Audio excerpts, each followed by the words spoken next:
ஆண்டவராகிய இயேசு கிறிஸ்துவின் நாமத்தினாலே இந்த காலை நேரத்தில் உங்களை வாழ்த்துகிறேன். மீண்டுமாக ஒரு புதிய நாளை நாம் காணும்படியான பலத்தை கர்த்தர் நமக்கு தந்தார். திருமறையிலே நீதிமொழிகள் 30:5 கர்த்தரை அண்டிக் கொள்கிறவர்களுக்கு அவர் கேடகமானவர் என்று வாசிக்கிறோம். He is the shelter those who put their trust on him. கர்த்தரை அண்டிக் கொள்ளுகிற மக்களுக்கு அவர் கேடகமான ஒரு ஆண்டவர், ஒரு பாதுகாப்பான ஒரு ஆண்டவர். இந்த உலகத்திலே ஏதோ ஒரு பாதுகாப்புக்காக நாம் ஓடிக்கொண்டே இருக்கிறோம். பாதுகாப்பு இல்லாமல் நம்மால் வாழவே முடியாது. நம் குடியிருக்க ஒரு பாதுகாப்பான இல்லம், நமக்கு ஒரு பாதுகாப்பான வாழ்க்கைக்கு பாதுகாப்பான ஒரு வேலை, அதே போல நம் குடும்பத்தை பாதுகாக்கும்படியாக நம் காரியங்களை நம்ம எதிர்பார்க்கிறோம். ஆனால் உண்மையான பாதுகாப்பு யார் தர முடியும்? ஒருவேளை இந்த உலகத்துல இருக்கிற அநேக மக்கள் நமக்கு துணையாக இருக்கிறது பாதுகாப்பு என்று யோசிப்போம். ஒரு சில தலைவர்கள், அடியாள்கள் நமக்கு பாதுகாப்பு என்று யோசிக்கலாம். ஆனா உண்மையாய் ஆண்டவருடைய பிள்ளைகளுக்கு ஆண்டவரை அண்டிக் கொண்டிருப்பதுதான் பாதுகாப்பு. நம் ஆண்டவர் மீது நம்பிக்கை கொண்டவர்களாக இருக்கிறது தான் பாதுகாப்பு.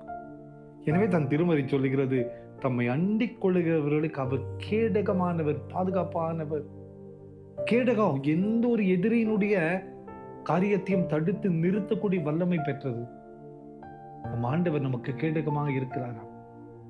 நம்மை காக்கும்படியாய், நம்மை மீட்கும்படியாய், நம்மை சுமக்கும்படியாய் நமக்கு பாதுகாப்பின் கேடகமாக நம் ஆண்டவர் இருக்கிறார்.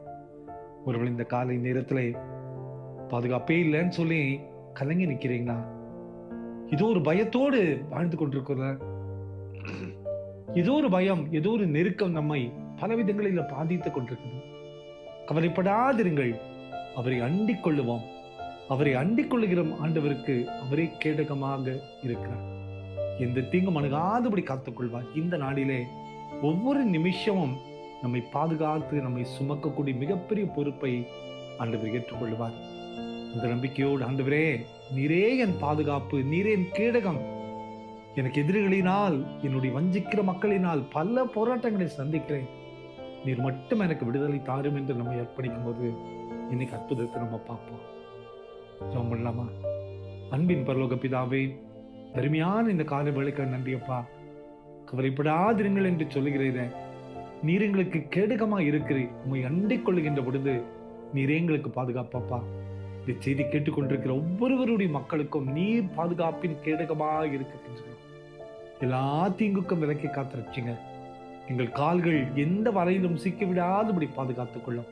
உங்களுடைய பிரசனம் இந்த நாள் முழுவதும் காக்கட்டும். பிறந்த நாளையும் திருமண நாளையும் நினைவுக்குற ஒவ்வொரு பிள்ளைகளையும் நீங்க ஆசீர்வதிங்கப்பா. உங்களுடைய கிருபை கொடுக்கட்டும். இயேசுவின் மூலம் ஜெபங்கள் எங்கள் நல்ல பிதாவே. ஆமென், ஆமென், ஆமென்.